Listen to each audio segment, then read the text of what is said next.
The ink of the Galaxy S21 series has barely dried up, but rumors about next year's Galaxy S22 have already started circulating around.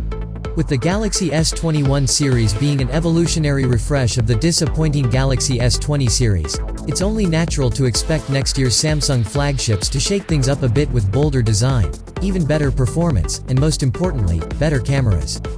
Rumors are also putting multiple functionality improvements in Samsung's next flagship, including that anticipated under-screen selfie camera we've been hearing for ages.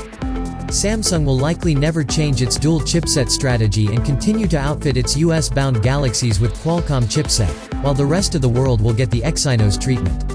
RAM and storage numbers are unlikely to disappoint, though don't count on the micro SD card slot returning for good. That ship has sailed. Samsung had the habit of announcing and releasing its flagship smartphones in the February to March window, but the Galaxy S21 series surprised us with an early, mid-January announce. Judging from that, we can sort of assume that the Galaxy S22 will most likely follow a similar pattern, so we should expect a January 2022 announcement of the next flagship crop.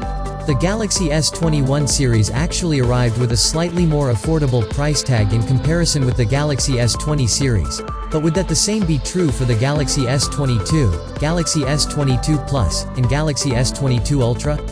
If anything, the following prices can be chosen based on which storage and RAM options you'll choose. We expect the price spread to vary between the $800 and $900 for the regular Galaxy S22, $1,000 or $1,100 for the Galaxy S22 Plus, and finally, $1,200 or $1,400 for the Galaxy S22 Ultra.